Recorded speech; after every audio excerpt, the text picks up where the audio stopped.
Hola, buenas tardes a todos, a todas. Bueno, bienvenidos a un nuevo evento del ciclo que Revista Sintopía y La Conjura organizan, llamado En el largo plazo todos estaremos vivos.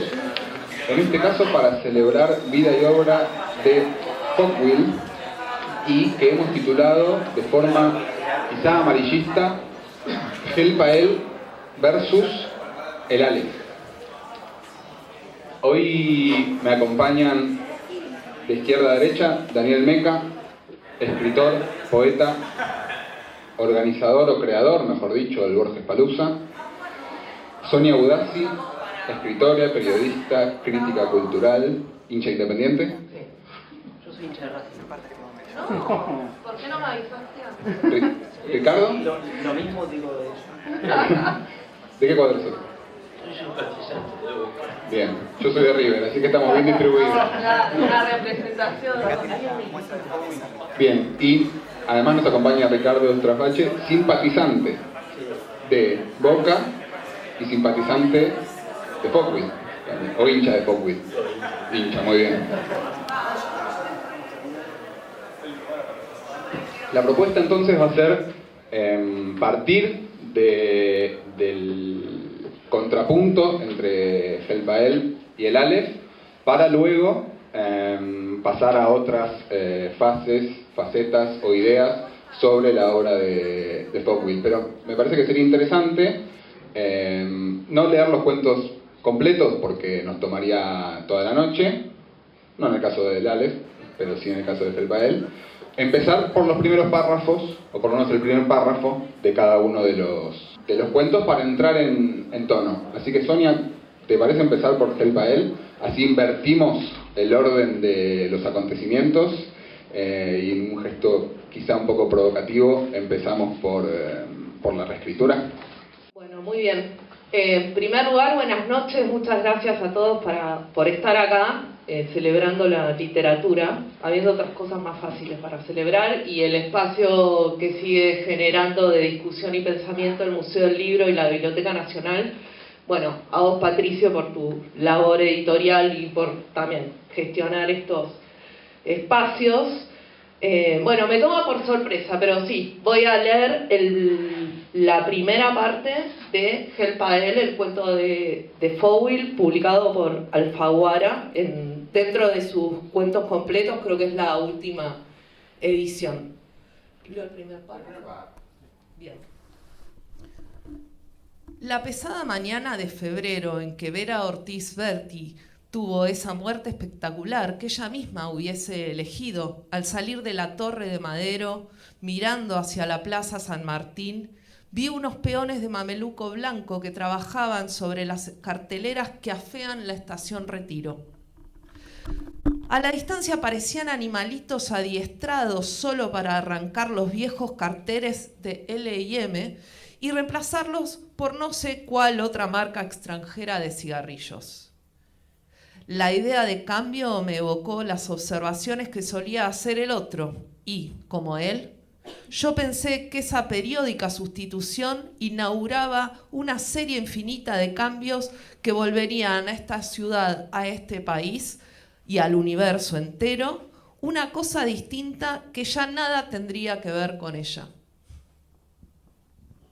Bueno, y ahora hacemos el contrapunto con el Aleph. ¿Puedo leer yo el primer párrafo de la vez? Lo recita.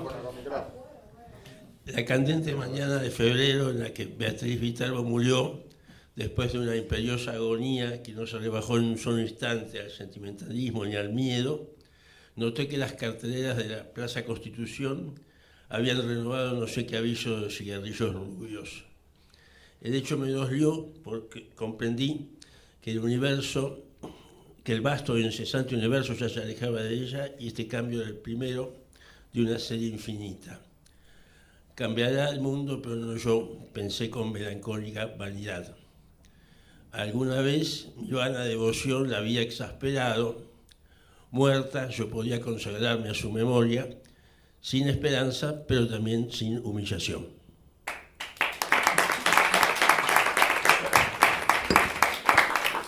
Acá lo tenemos a Meca controlando. Impecable.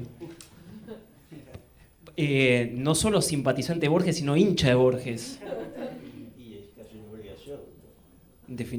Definitivamente. Bueno, ahora yo ya no sé qué hacer. Ah, ya te la guardas. Claro, es lo que correspondería. No, pero empecemos pensando por qué Foucault eligió el Aleph, pudiendo elegir cualquier otro cuento de Borges para reescribir, o es que no podría haber elegido otro. Bien, bueno, primero los agradecimientos de cortesía y de no cortesía.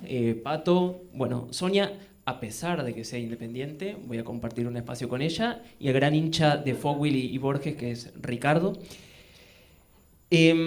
Cuando Pato me propuso esta dinámica de Helpael versus el Aleph, se suponía que venía a defender el Aleph.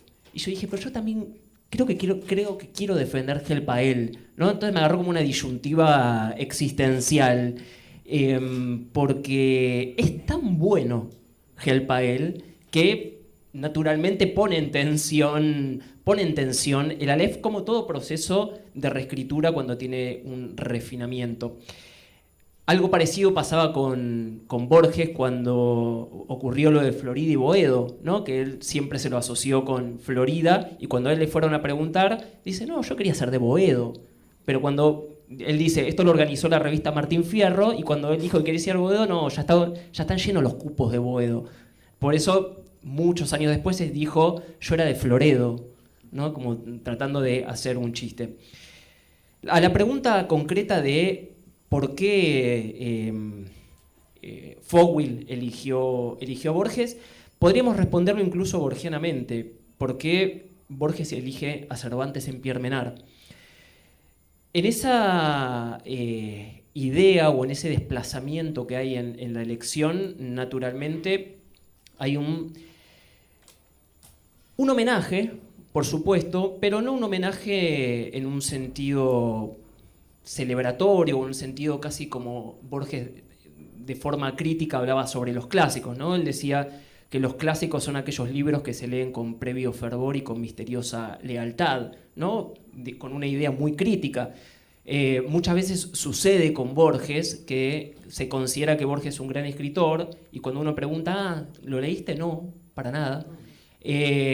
O, che, Borges es muy, muy difícil, ¿qué leíste de él? Nada, ¿no? Entonces, en Borges ocurre algo, a mí que me ha tocado estudiar y dedicarme a la obra de Borges, algo que Borges mismo criticaba sobre los clásicos. Se ha convertido en un clásico. Y lo digo en el peor de los sentidos, porque se lo lee con misteriosa lealtad. Simplemente por el hecho de ser un lector, se asume que Borges es un gran escritor, sin haberlo leído. Por lo tanto, Borges elige a Cervantes por una razón que me parece clave. Borges le chorea todo a Cervantes. Y no lo digo en chiste, pero no lo digo tan en chiste. Si uno lee el capítulo 6 de la primera parte del Quijote de 1605, cuando empieza a leer el donoso escrutinio, de repente están quemando todo, están quemando... está el barbero, está el cura, está la sobrina, y de repente empiezan a quemar y aparece un libro, que es un libro de Cervantes, que es la Galatea. Y si nos vamos a la parte 2 del Quijote de 1615, aparece el Quijote leyendo al propio Quijote. Es decir, aparece un personaje que es Sansón Carrasco, que le dice, che, están escribiendo la historia de ustedes. Y él se empieza a preocupar, es decir, la ficción leyendo la ficción. Con esto quiero decir que no arbitrariamente Borges elige a Cervantes para escribir Pierre Menard, autor del Quijote. Me parece en ese sentido que Foucault hace una operación similar a la que hizo Borges con Cervantes, y elige a Borges precisamente por los procedimientos literarios que, entiendo yo, encuentra en Borges y que a él le permiten ese proceso de reescritura, porque si Borges fue un gran escritor, es fundamentalmente porque fue un gran lector. Y si Foucault fue un gran escritor, fue fundamentalmente porque fue un gran lector. En ese sentido, creo que Foucault lo lee a Borges, y lo lee de un modo en el modo en que yo entiendo que hay que leer, transformando aquello que uno lee. Fogwill varias veces dijo que no contamos historias, sino que contamos formas de contar historias, ¿no? Pensando de nuevo en esta reescritura, ¿qué innovación o qué forma nueva encuentra Fogwill para contar la historia del Aleph desde su punto de vista? Ricardo, Sonia, bueno, puede ser con ese Ricardo. Tenemos dos. O sea, yo tengo el mío, sí. Sí. Yo estoy igual por cupo femenino acá, creo que queda claro, me llamaron hace 5 minutos. Y obviamente me da vergüenza. Yo estoy por el cupo jubilado. Bueno, igual está pasando de moda los cupos de género, de jubilados, así que aprovechemos que Patricio nos regala este momento de reivindicación. No, es recanchero el cupo borgiano, es como que no se discute porque te habla a la izquierda, a la derecha, es como que encajas en todo, encajas en todo. Para más polémica. Bueno, nada, no se empieza una oración con nada ni con no. Me había enseñado un profesor que también, Pedro Luis Barcia, que fue presidente de la Academia Argentina de Letras, y que también me enseñó que, entre otras muchísimas personas, que la literatura es prescriptiva y programática. O sea, la buena literatura también habla de cómo se tiene que escribir literatura, y voy a ser sucinta, pero me parece que en lo que vos... en lo que los dos decían, hay ahí una conjunción, una suerte de intersección de diagrama de Venn en lo que está haciendo Borges en el texto, que bueno, que es hablar sobre, hacer teoría literaria al mismo tiempo que escribe. Bueno, estoy con dos eminencias, el fogwillista, el borgiano, o sea, ya está, yo puedo decir cualquier cosa ante estas voces autorizadas. Pero me parece que ahí hay un punto de contacto en lo que es metatextual, y que hay, ahora, gracias a esta oportunidad de volver a leer Help a él, una cosa que hace Fogwill, que es ponerse un poco teórico sin ser teórico. Digamos, hay un momento del cuento en el que él interviene, hay un personaje que es escritor, y hay dos cosas. Una, que la podemos hablar más adelante, que tiene que ver con el trabajo del escritor y la visión que tenía Fogwill sobre, en mi opinión, sobre a qué tenemos que dedicarnos los que escribimos, y bueno, nos escribimos, como decía Fogwill, que él escribía para que no lo escribieran a él, no lo escribiesen a él. Y también en una parte del cuento, él habla claramente de... que también otra polémica, como que tanto criticaba, según lo poquito que leí, a Piglia, que hacía novelas de ideas, él se pone un poco en señalar cómo se tiene que escribir. Así que, bueno, me parece que los dos se juntan ahí. Borges hablando de cómo se tiene que leer, haciendo...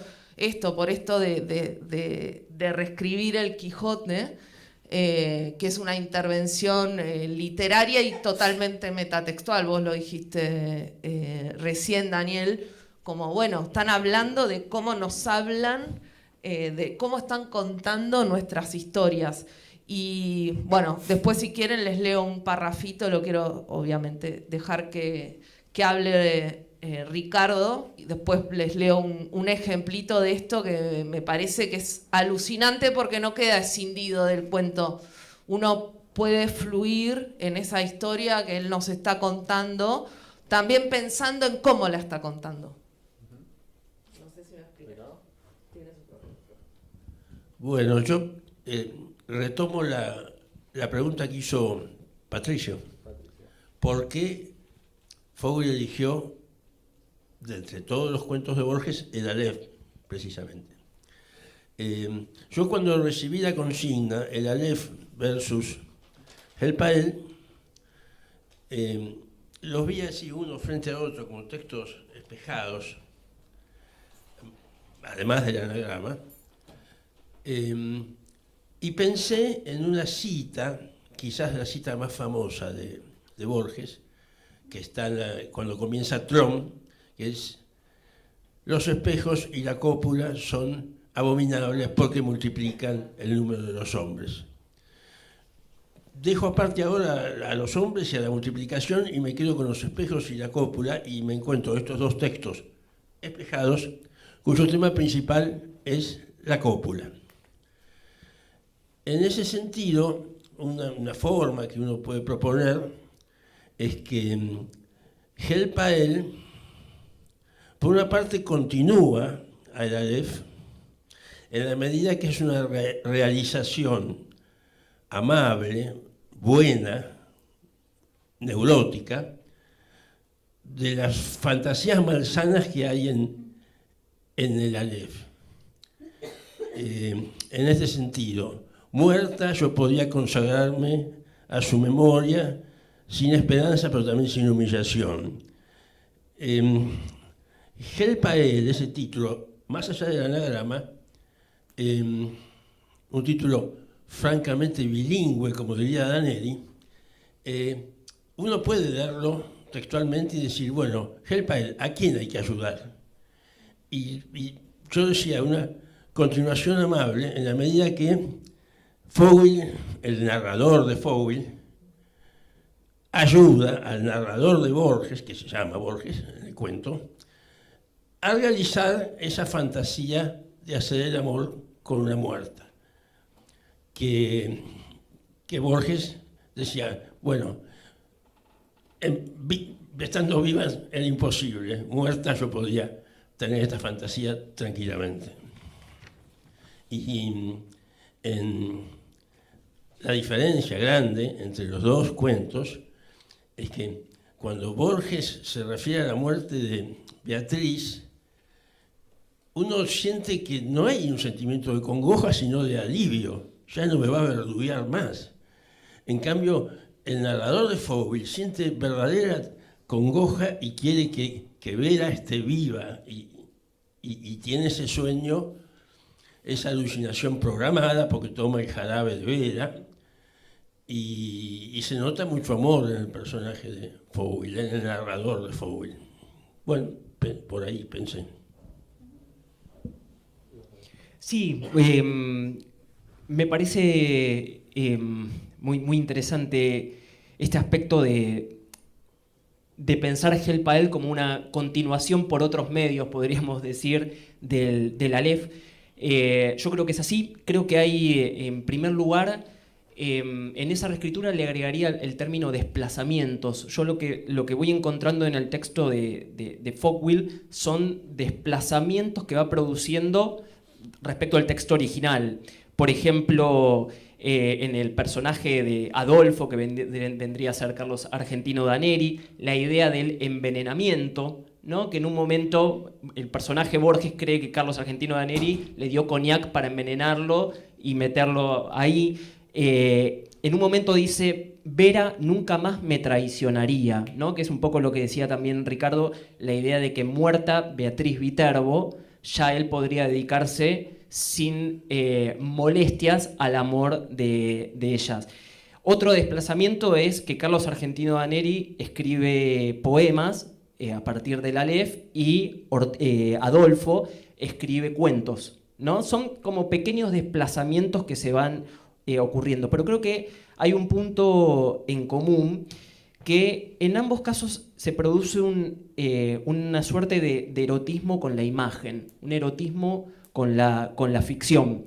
Que Borges vaya permanentemente a la casa de Carlos Argentino Daneri, un tipo que claramente no soportaba, era porque, vamos a poner estos términos, porque quería coger con las imágenes de Beatriz. Literalmente, él iba a la casa para dialogar con esas imágenes. Incluso cuando Carlos Argentino Daneri le dice que lo invita a ver el Aleph, le dice, vas a ver, te vas a encontrar con todas las imágenes de Beatriz. Y en el caso de Helpael ocurre exactamente lo mismo. Él no va a la suerte de entierro, no se dice, ¿no? Pero él se va un mes, muere Vera, y él no va, ella le recrimina. ¿Pero por qué? Porque él necesita coger con la ausencia de ella, que es un poco toda la, perdón el spoiler alert, es toda la mitad hacia el final del texto, ¿no? Es la parte más punk del texto, pero termina cogiendo con la ficción, es decir, con la imagen. Entonces me parece que, para cerrar la idea, el texto de Fogwill es un texto profundamente erótico, desde el punto de vista trash, pero creo que el texto de Borges es igualmente erótico. Y me parece que la idea de hacer el amor con la imagen no necesariamente le quita erotismo al hacer la idea o coger con un cuerpo físico, por lo menos en los términos en que está entendida la literatura. Y por último, el texto de Borges está dedicado a Estela Canto. Y Borges escribe esto cuando estaba teniendo un vínculo con Estela Canto. De hecho, se lo dedica el cuento a Estela Canto. Es famosa este diálogo que tuvieron, que Borges le pide casamiento a Estela Canto, se lo pide en inglés de un modo muy formal, y Estela le dice, si antes no cogemos, no nos podemos casar, ¿no? Es decir, una época que estaba atravesado por lo sexual directamente. Entonces me parece que el Aleph es un texto sexual, que Help a él es un texto sexual. Por eso yo coincido con ustedes en que es una continuidad. No veo una oposición, sino más bien un complemento. Me gustaría arriesgar una breve discrepancia, siendo que estamos en un versus, voy a hacer una super discrepancia, que es que estoy de acuerdo con la lógica de lo visual que planteas, pero para mí el Aleph que propone Fogwill, si bien no lo nombra, diría que lejos de ser visual es ultrasensorial, es decir, es táctil, es sonoro, está el gusto puesto en juego permanentemente, que incluso, y eso no solo no está en Borges, sino que Borges cree que su propio Aleph es falso, al final del texto o en la postdata que agrega, y que hay un Aleph sonoro en Arabia o una cosa así. Así que me parece interesante cómo Fogwill va ocupando los espacios vacíos que están en el Aleph original, para llenar de sentido y darle palabras a los sentidos que parecen impronunciables en toda la segunda mitad del texto. Pero me quedé con ganas de escuchar lo que ibas a leer, Sonia. Bueno, acá cuando habla de literatura, en un cuento, sin ponerse solemne, que me parece que es un gesto que Fogwill que está en contra de la solemnidad, y creo que es una de las causas por las cuales nos gusta tanto. A ver, acá tenía la página.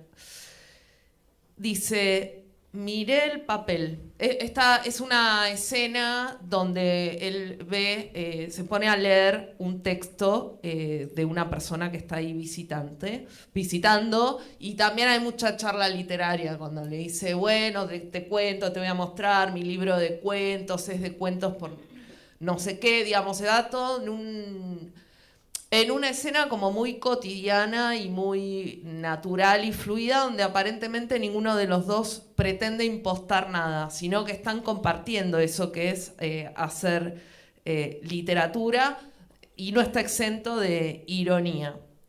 Y en un momento dice, le va contando de qué tratan sus cuentos, si eso fuera posible, o sea, hace una apuesta que es posible contar de qué va un cuento, y dice, miré el papel, la prosa era impecable y abundaba en ese truco de Adolfo que yo había señalado en su novela, un uso anómalo de ciertos giros coloquiales, como si yo ahora escribiese que en ciertos párrafos él, comillas, enchufaba, cierra comillas, palabras de un léxico legítimo, pero inesperado en el contexto del relato.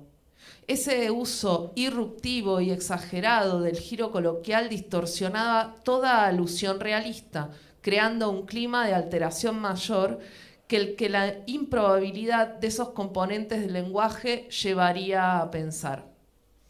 Era, le dije, y sigo viéndolo así, como si en una guía telefónica enchufaran nombres de plantas y de caballos de carreras con sus correspondientes códigos impresos en números romanos.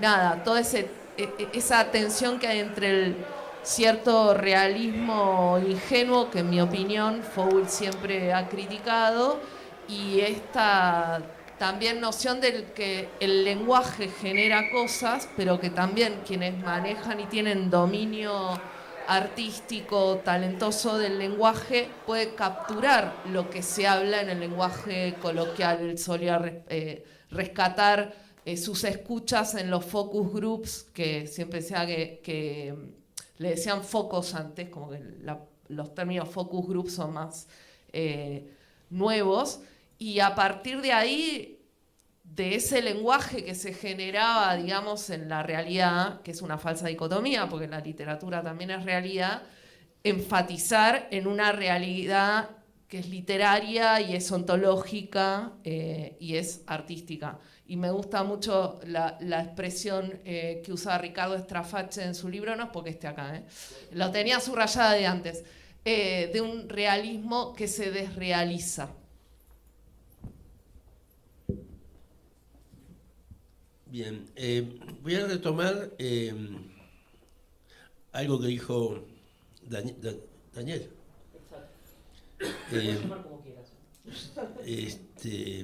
No, porque por pensar en Albania no me acordaba de tu nombre. Contextualizamos porque tengo descendencia. Él es de ascendencia ascendencia albanesa. Si tuviera descendencia, todavía no lo. Ascendencia. En realidad es una noticia que les quiero dar.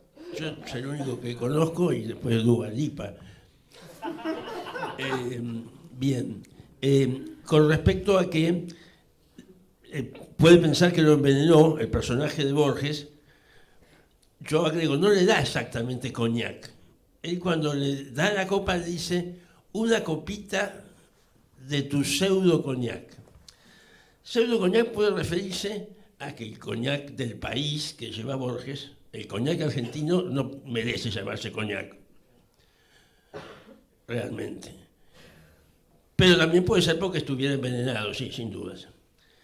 Y quiero retomar algo que dijo Patricio con respecto a lo sensorial. El Aleph de Borges es un Aleph sordomudo, inoloro, intangible. Es un Aleph que está regido por el sentido de la vista, muy deliberadamente, porque recuerdan la larga enumeración, cuando Borges va y ve el Aleph, este ve lo ponemos entre comillas, ¿no?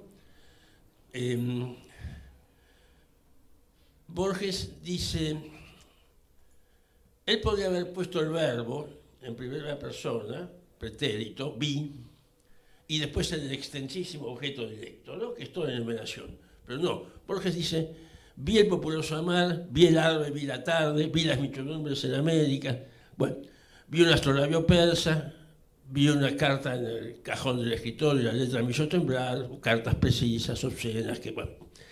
Está repetido 40 veces el significante de la visión en una página.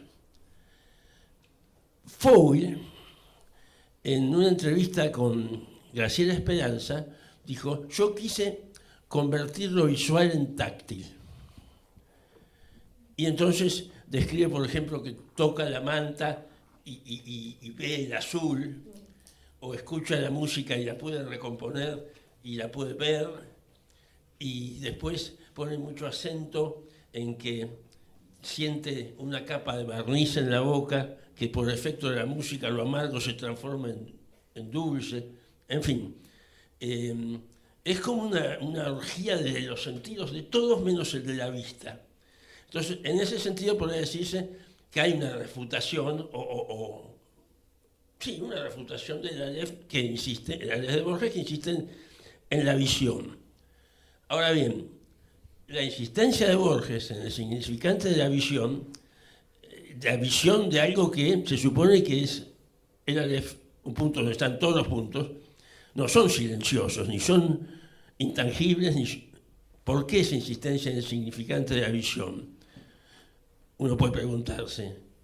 Y también entonces uno puede preguntarse ¿por qué Borges cuando... ¿Ustedes recuerdan qué relación hay entre Daneri y Beatriz? primos hermanos, no había ninguna necesidad, pero él nunca dice primos solo, dice primos hermanos.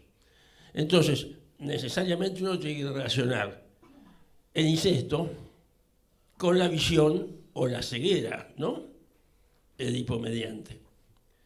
De manera tal que, Fowl se hace cargo de eso, incluso en un momento le sugiere el personaje narrador de Fowl, la Vela, le pregunta por el personaje de, que es la Iseca, no sé si se dice, ¿no? Y entonces Vela le dice, no, ya 2 casorios entre primos hermanos en la familia son demasiado, será por eso que salimos así. Así que Fowl recoge el tema del incesto que está presente en el cuento de Borges.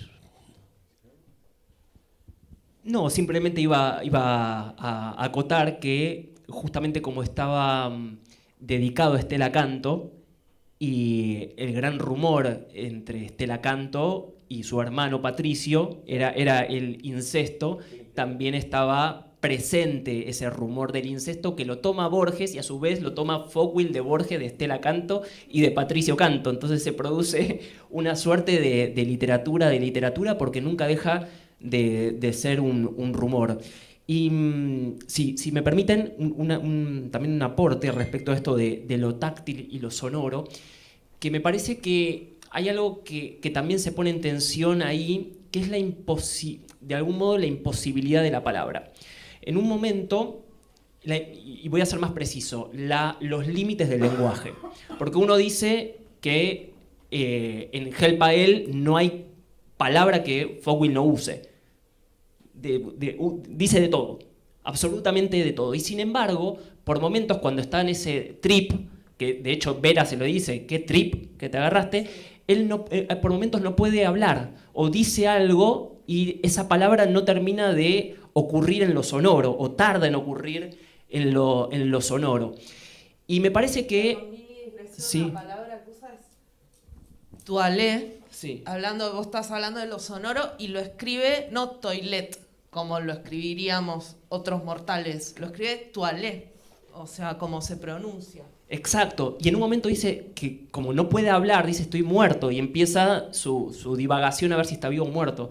Y en el Aleph, cuando Borges dice, acá inicio el centro de mi relato, acá empieza mi desesperación de escritor, que justamente la desesperación de escritor de Borges es la desesperación de entender los límites del lenguaje, que no hay lenguaje posible para escribir textualmente lo que vio en el Aleph. Entonces, me parece que en este interesante debate entre lo sonoro, lo táctil, lo visual, también incorporaría la idea de los límites del lenguaje y cómo Borges de un modo y Fowl del otro tensionan estos límites del lenguaje y tratan de imaginar los suyos, crear sus propias estéticas a partir de eso.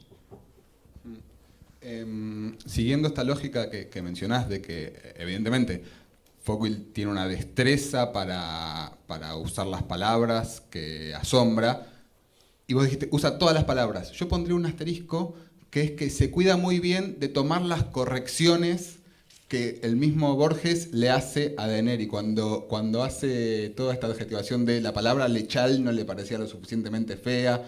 Él en todo el momento de éxtasis me da la sensación que se cuida muy bien de repetir e insistir en la palabra leche y usarla y repetirla tal como el Aleph consideraba que debía ser usada. Y tampoco me parece casual que en el momento de lo táctil el color que vea sea el azul, ¿no? Que era justamente el que criticaba respecto de azulino, azulesco, azuloso, ¿no? Entonces, son detalles que a veces parecen antojadizos, pero que viendo la pericia con la que fue trabajado el texto, probablemente no lo sean.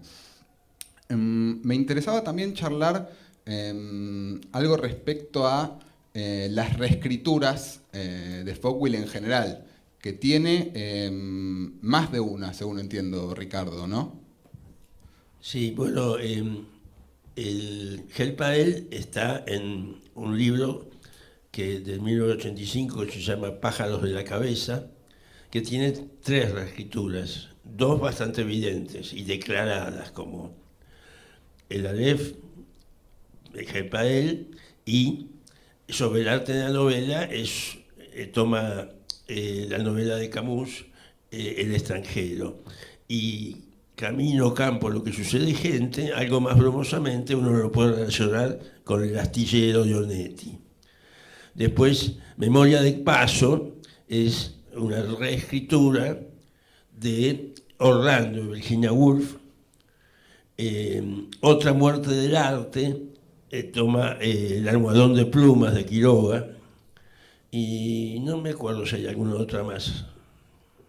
¿De dónde vendrá esta necesidad de reescribir de un personaje que además dice escribo para no ser escrito, que sin embargo sale a reescribir a los demás?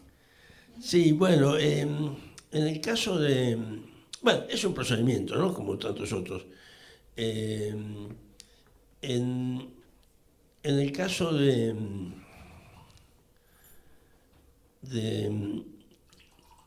Memoria de Paso y sobre el arte de la novela, uno puede pensar que la naturaleza de los textos le permiten a Fowell, y acá voy a decir algo polémico, decir que Fowell era un cuentista es bajarle el precio. Yo creo que esos textos le permiten a Fowell ir generando esa escritura de proliferación y recursividad más novelesca, y en ese sentido Memoria de Paso, sobre el arte de la novela y Camino Campo, lo que sucede gente, son cuentos que aspiran a ser novela, como ocurrió que Fowell dejó de escribir cuentos en un momento, como dice aquí en el prólogo de los cuentos completos, y escribió ya solamente novelas. Así que, en ese sentido, esos textos que eligió, sobre todo el de Virginia Woolf y el de Camus, le permiten esa escritura proliferante que se conviene más a una aspiración novelesca que a un cuento que empiece y termine. Pero es un procedimiento que él lo ha usado más porque le salía bien, pienso yo. ¿Sí? Quería decir, con respecto a algo que quedó flotando, que dijo muy provocativamente Daniel, el erotismo de ambos textos. En el de Fowell es directamente una orgía de dos, tan terrible que un crítico muy famoso se asustó un poco del texto y llamó a los momentos más fuertes de ese encuentro sexual la parte chancha. Tenemos nombres, por favor. No. En el caso porque los amantes ahí se entregan todo. En el caso de Borges, pues yo al comienzo usé la palabra malsana. Borges va, como señaló Daniel, va primero el 30 de abril de 1929 porque era el cumpleaños de Beatriz, ¿no? Dice, visitar ese día a Carlos Argentino y a su padre era una tarea ineludible, irreprochable, etc. Paréntesis, el padre es un fantasma, no aparece nunca en la escena del Aleph. Bueno, va ese 30 de abril de 1929, el personaje Borges, a visitarlo. Al año siguiente va otra vez y después agrega una botella de coñac, después un alfajor santafesino, después dice una lluvia me favoreció, tuvieron que invitarme a comer. Va desde el 30 de abril de 1929 hasta octubre de 1940, en que lo llama desesperado Danelli porque van a vender la casa de la calle Garay, va durante 11 años. ¿Y a qué va? Y entonces recordemos la escena, que es repugnante. Dice el narrador de Borges, durante aniversarios melancólicos y vanamente eróticos, escuché las graduales confidencias de Carlos Argentino. Bien. De toda esa secuencia, ¿cuál es la palabra más terrible? Aniversarios melancólicos, todos los aniversarios son melancólicos, ¿no? Bueno, las confidencias. si eran eróticos los aniversarios, vanamente eróticos, es decir, no se realiza nada, pero había un erotismo entre el personaje de Borges Carlos Argentino y la muerta. Y confidencias, las confidencias tienen que ser sobre Beatriz, sobre qué otra cosa van a hacer. Pero lo más terrible es que son graduales. Entonces cada año Borges se va de esa casa de la calle Garay con un poquito más y espera un año para saber qué más me va a contar qué erotismo nuevo. En la reescritura de la Aleph, ustedes saben que hay otra reescritura de la Aleph, que es la de Cachaquián, cuando Carlos Argentino lo lleva al personaje de Borges al sótano a ver el Aleph, lo lleva de la mano. Así que ahí ya realiza Cachaquián lo que en Borges queda sugerido. Por supuesto, los voy exhortando a que piensen preguntas, que muy pronto será su turno. Me gustaría hacer una última antes de liberar a quien quiera preguntar. En la famosa entrevista que le hiciste, Sonia, en el Malva, que está en YouTube, por la que muchos, o por lo menos confieso que de muy pequeño entré al mundo Folkville. Él dice algo interesante. Yo era muy joven también. Vos eras joven también, sí. Seguís siendo joven, seguís siendo. Era un chiste, ¿no? Él dice algo revelador para esa juventud, que es: no hay que escribir libros para los que leen libros, sino para los que compran libros, ¿no? Así que me gustaría que pensemos para qué lector escribe Folkville y específicamente para qué lector escribió Helpael. Bueno, creo que ahí él hace una suerte de ironía, porque cuando él dice eso, esa es mi interpretación, ¿no? Al mismo tiempo un poco que denosta las modas. Me parece como súper crítico de las modas, no estoy diciendo nada original, cuando empieza él a decir, bueno, los títulos de esas novelas que parecen una partecita de una letra de tango, no me interesan, prefiero escuchar el tango. Ahí hay una crítica subrepticia o muy evidente, no lo sé, a cierta cursilería o a cierto ventajismo que él adscribe a algunas escritoras y escritores. Lo dijiste vos, a Soriano, Triste, Solitario y Final, bueno, en fin, todas esas cosas. Y al mismo tiempo reivindica, por ejemplo, a otro escritor que es maravilloso, se me acaba de ir el que escribe, fallecido, que escribe sobre fútbol muchas veces y que también hace un trabajo, Fontana Rosa, que hace un trabajo sobre el lenguaje y sobre la coloquialidad espectacular. Él menciona El mundo ha vivido equivocado. Yo ahora recuerdo uno sobre que se pone en la voz de un defensor de fútbol uruguayo, que dice no te calentes Talita, bueno, que es un partido que termina de una manera delirante. Entonces me parece que siempre es la búsqueda eso del lenguaje genuino y del lenguaje, esas tensiones que él genera, ¿no? Lenguaje, verdad, realismo, imaginación, y por momentos él se comporta un poco como un tallerista y que me parece que denostaba la palabra. Pero como decía Daniel también, y me parece que todos acá aparece también el tema del procedimiento, ¿no? Y por eso él era muy conocido por leer manuscritos inéditos y de pronto hacer devoluciones constructivas y lapidarias también, porque habitaban muchas contradicciones, me parece, en el personaje de Folkville, que también es difícil de disociar del Folkville narrador, escritor. Y bueno, acá está el libro que editó, por ejemplo, La Conjura, que es una muestra de eso, es un texto de Gustavo Nielsen, y la desgrabación de todo lo que le comenta Folkville en relación a lo que funciona y no funciona sobre el texto. Este libro es precioso, es pequeño, recomiendo que lo compren porque se aprende un montonazo. Y detecté como los mismos mecanismos de cuando él en un ejercicio que hicimos ahí en el Malva, que yo le propuse, que era poner en la pantalla un texto inédito de un autor o autora anónima, no se sabe ni se va a decir nunca de quién era. Queremos nombres.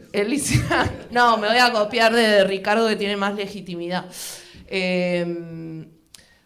Bueno, y señalaba, años después leí este libro y señalaba estas mismas consideraciones, que es el cuidado meticuloso con la palabra, pero sin que eso esconda una actitud superflua o tecnicista, sino algo denso. Si querés escribir, y él lo pone como acá, le cuestiona, por ejemplo, a Nielsen inventar una palabra. Dice que Nielsen en el cuento usaba la palabra bobis en un momento, y dice Fowl: yo considero que un autor es grande cuando dota a sus personajes de un lenguaje propio.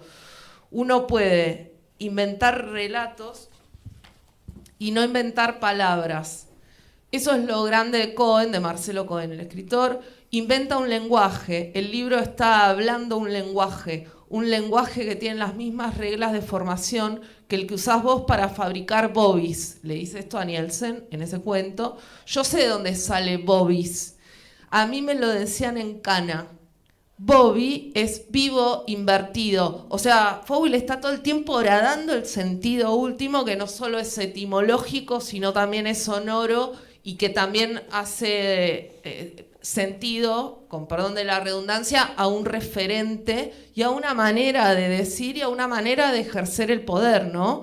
Como es este neologismo, esta es mi opinión, neologismo del Bobby, que significa vivo, que es una ironía que te la dice alguien que te puede matar en cualquier momento. Y entonces el Bobby que usa Nielsen le parece bobo, o sea, no se lo dice así, que podría, porque era un desfachatado y a veces hasta, maleducado o un poco agresivo.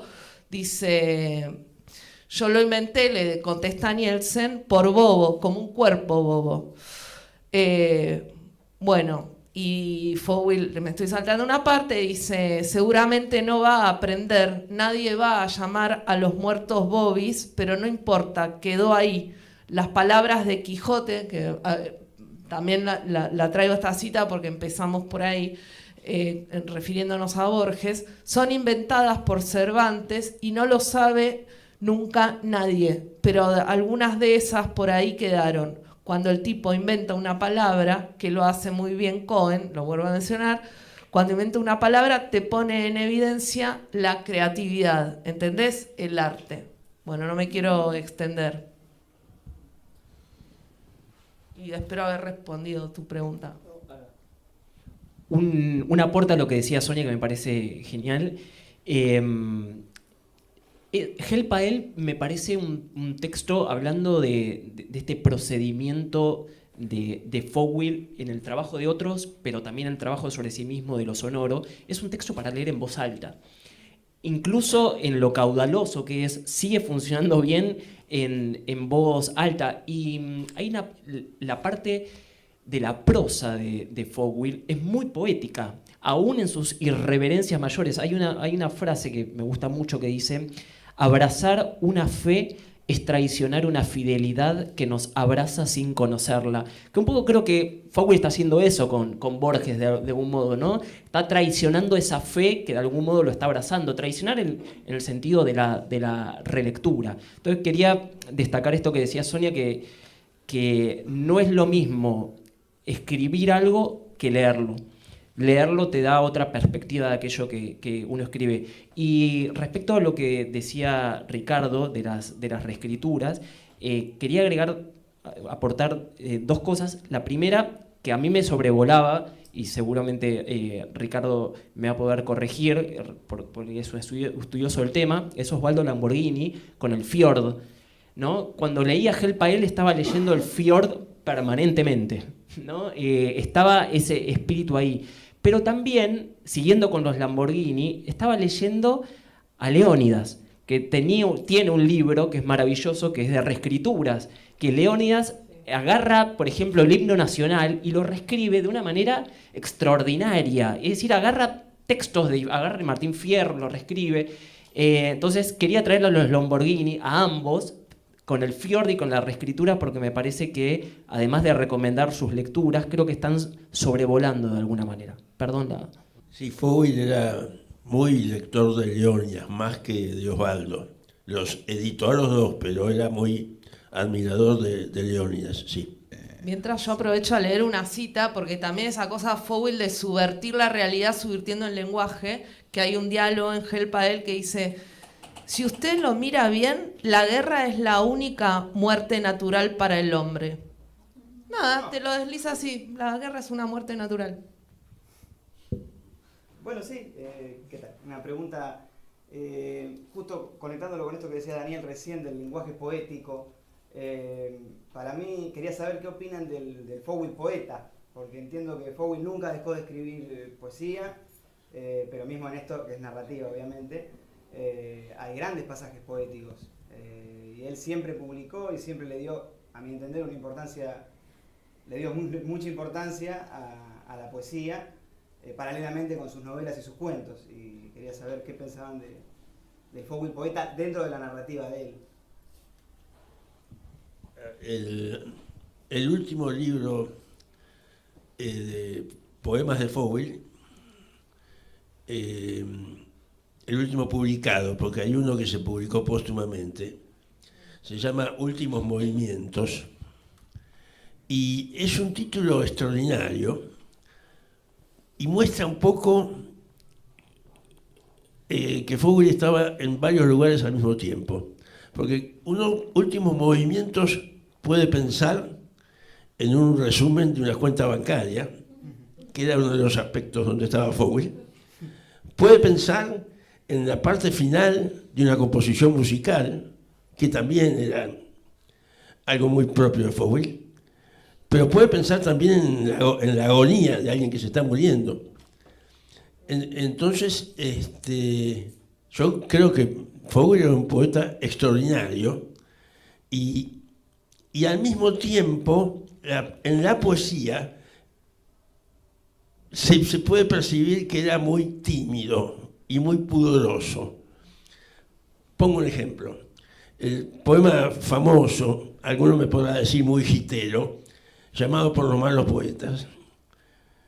Se necesitan malos poetas. Buenas personas, pero poetas malos. Es una muestra de pudor, de no decir su amor por la poesía, y después decir, cada uno armado con su librito de mierda. Hablar mal de los poetas era porque le daba pudor. Revelar, creo yo, es esa faceta más vulnerable que era la de su poesía, la menos elogiada, digamos, por el medio, ¿no? Entonces, él sí sentía esos pudores.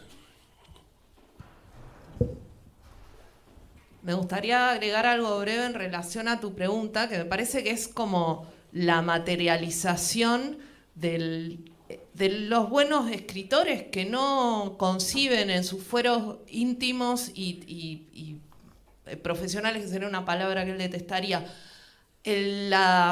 una dicotomía entre la poesía como un lugar de trabajo con el lenguaje y la narrativa como un lugar de praxis, más que praxis, de pragmatismo y de tecnicismo, digamos, vacuo. Me parece que su narrativa engendra todo eso junto y es una muestra cuando lo leemos que no está esa escisión. Dicho esto, no soy poeta, soy lectora de poesía, pero creo que su persistencia en esta atención absoluta sobre cada palabra es una muestra de eso. Hola, ¿qué tal? Yo no tengo una pregunta, simplemente ya que empezaron el conversatorio con leyendo la introducción tanto de Gel Pael, o el primer párrafo, de Gel Pael y de el Aleph, hace tiempo que vengo pensando, es muy conocido, ¿no?, que tanto Bioy Casares como Borges en el 45 empiezan a dirigir la colección policial Séptimo Círculo, muy famosa, que va a editar a lo largo de los años 300 y pico de títulos. Ellos van a estar en los primeros ciento y pico. El primer título que edita de esa colección policial, en su mayoría eran policiales de enigma, pero había también policiales noir, el primero va a ser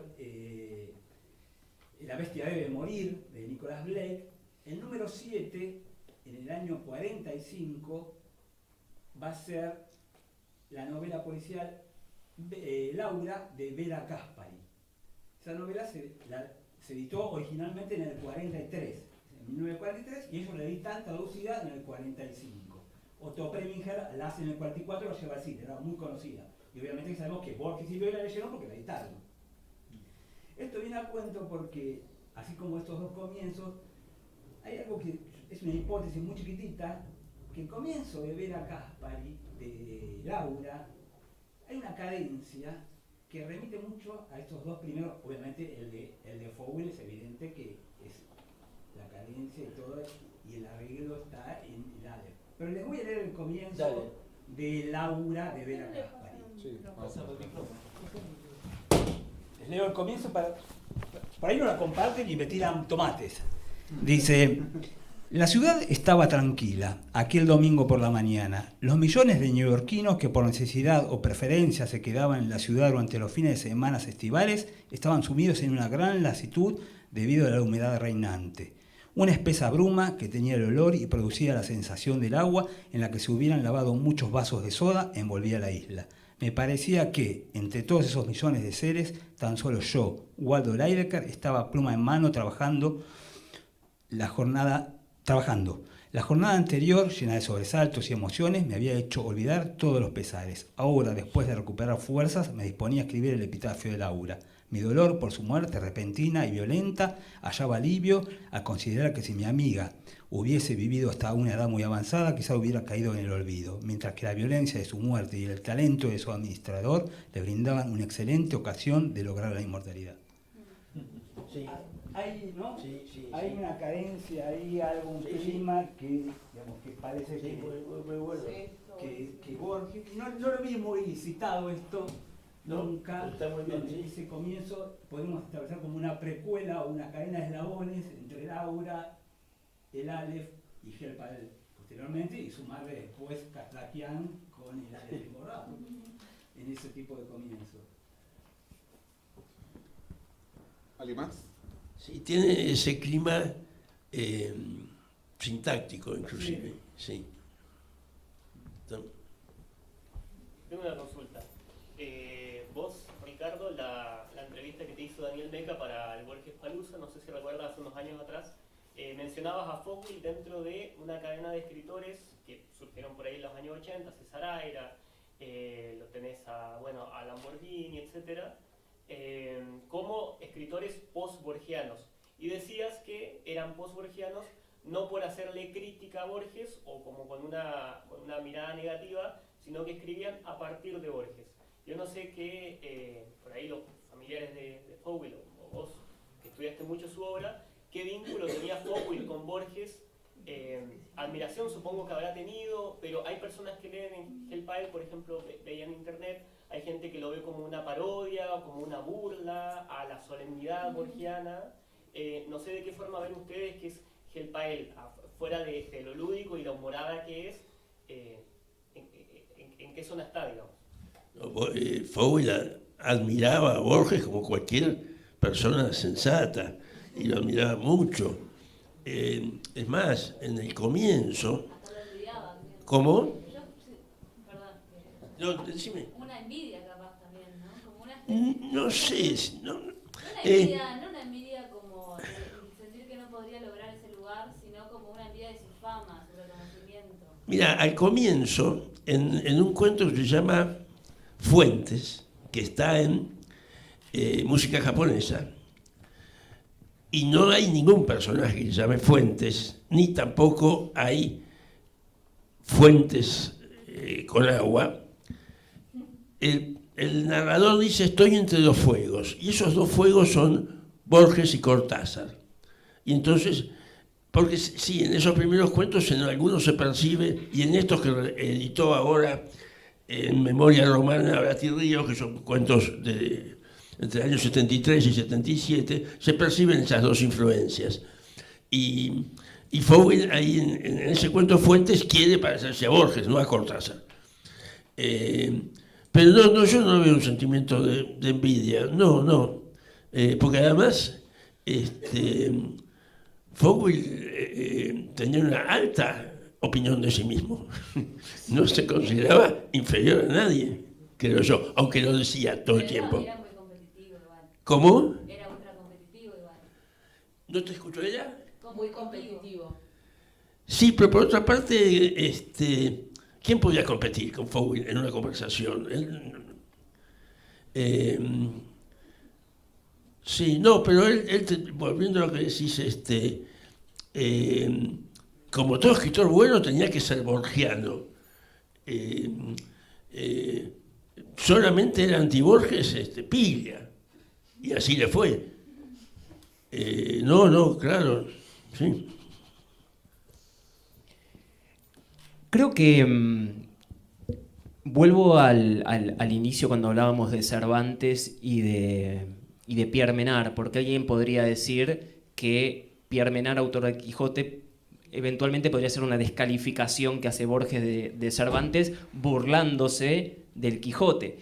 Y creo que Fowell, con el mismo procedimiento, hace lo mismo con Borges. Y si asumiéramos que eso es una broma, ¿no? Las bromas se toman muy en serio. Y creo que tanto Borges como Fowell se tomaban muy en serio las bromas. Y cuando hablamos en serio, hablamos de un oficio de la broma, un oficio de la seriedad. Naturalmente, la ironía que produce Borges en Pierre Menard, autor del Quijote, es una ironía muy seria. Y creo que lo mismo ocurre con Fowell. Pero encuentro dos aspectos de mucha similitud entre Borges y Fowell, que quizás podrían ser controvertidos en algún punto. El primero es que yo creo que, bueno, todos sabemos que Fowell tenía una actitud publicitaria de sí mismo, de sus obras, por su propia naturaleza y por su propio oficio, y lo hacía extraordinariamente bien. Yo creo que Borges manejaba muy bien su situación publicitaria. Borges era un gran marketinero de sí mismo. La primera revista que publica Borges, que es la revista Prisma, la pega literalmente en las paredes. Es decir, tenía una actitud territorial, Borges, al igual que Fowell. Creo que eran dos personajes muy territoriales, muy expansivos, cada uno con sus modos, pero eso no quita el fondo de la discusión. Creo que se iban expandiendo en géneros, en publicidad y en provocaciones, porque si Fowell era provocador, Borges definitivamente lo era. Cuando le dieron el premio Nobel a García Márquez, lo fueron a buscar a Borges. Estaba haciendo la renovación del pasaporte allá en la vieja calle Azopardo. Alguien quizás va a acordarse de eso. Y le preguntaron qué le parecía 100 años de soledad. Y él dijo: me parece bien, con 50 años menos hubiese estado mejor. Era un provocador. O lo paraban por la calle y decía: Borges, yo soy escritor. Y dice: caramba, yo también, ¿no? Entonces creo que a su modo era igual que Fowell, igual de provocador que Fowell, igual de publicitario que Fowell. Y el otro aspecto, menos polémico, que es el de la poesía, a tu pregunta. Creo que en Borges y en Fowell la poesía está impregnada en su narrativa. Uno no puede dejar de leer la narrativa de Borges. Hablamos de los cuentos de Borges sin leerlos poéticamente. En Hombre de la esquina rosada, cuando ve a la lujanera, dice: verla no daba sueño, ¿no? O cuando entra Francisco Real, dice: el hombre era parecido a la voz. Esas frases poéticas sentenciosas, muchas de ellas las leyó Sonia acá, son muy parecidas a uno a otro. Y piensen que Borges empieza su vida y termina su vida con libros de poesía. 1923, Fervor de Buenos Aires. 1985, Los Conjurados. Es decir, fue un poeta toda su vida. Que haya resaltado más como cuentista es una circunstancia de la cual no sé si Borges estaba muy feliz. Yo creo que él se consideraba poeta sobre todo. Creo que Borges tampoco pudo estar muy feliz de que se publicara Los Conjurados, que es un libro pésimo, realmente, ¿no? Ya cuando a Borges le pudo, igual que La memoria de Shakespeare, que lo armaban entre Kodama y MC.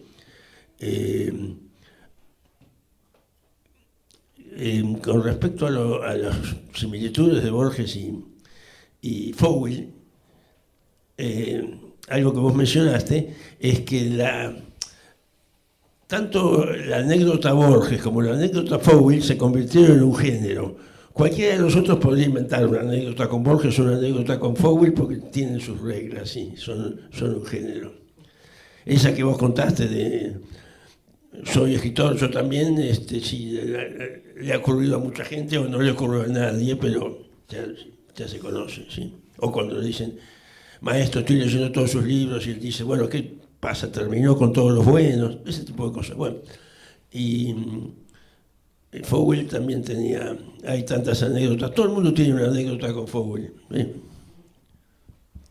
Y también, o algo que señalás vos en este encadenamiento de similitudes, que vos lo decís en tu excelente libro. No te escucho nada, que vos lo decís en tu libro sobre Fowell, es el tema de estos pequeños prólogos a sus obras.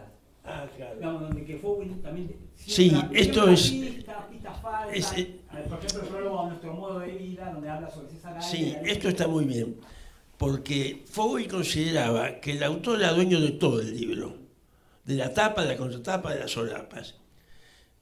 Y de hecho, escribió sus contratapas, cuando él enterraba el día, la editorial era él, las escribía él. Pero, por ejemplo, en Los Pichiciegos, que salieron de la flor, la escribió él y la firmó él. Pero en Ejércitos Imaginarios, que salió en el Centro Editor, salió una contratapa sin firma, pero era él. Y Pájaro de la Cabeza, que salió en catálogo, salió una contratapa en la que le pidió prestada la firma a César Gael. Esa contratapa está firmada por César Gael, pero se la escribió Fowell, hablando de Fowell. Cuando publicó en editoriales grandes, que no le dejaban escribir las contratapas, él escribía prólogos o mandaba cartas documento que refutaban esas contratapas y cosas así. Sí, de hecho, uno de los grandes errores de Kodama fue hacerle juicio a Cachaquián, que lo sufrió mucho, y no a Fowell, que disfrutaba como un chino estar en juicio y mandar cartas documento.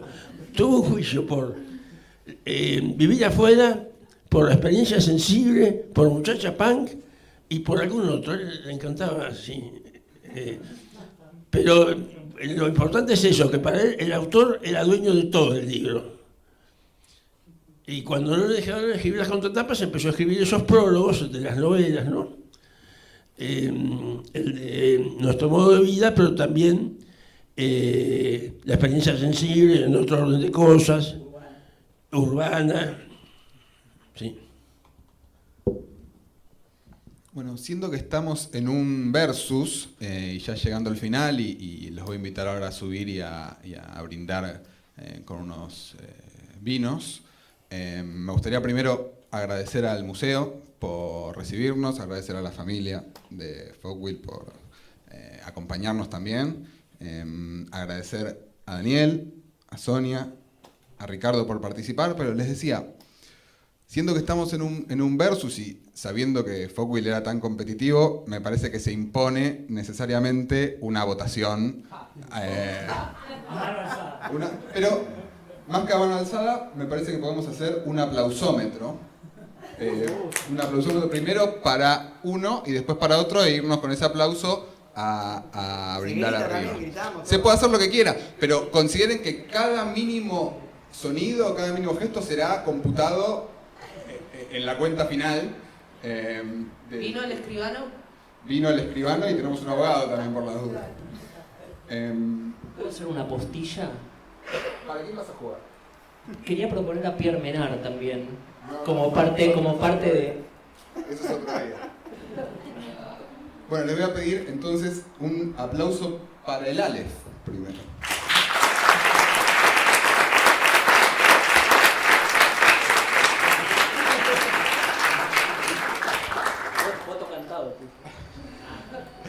Y ahora, muchas gracias por venir. Me olvidé de decir, esto por ahí lo sensibiliza un poco, me olvidé de decir que hoy se cumplen 15 años de la muerte de Fogwill, así que, por último, les pido un aplauso para Ángel Paer.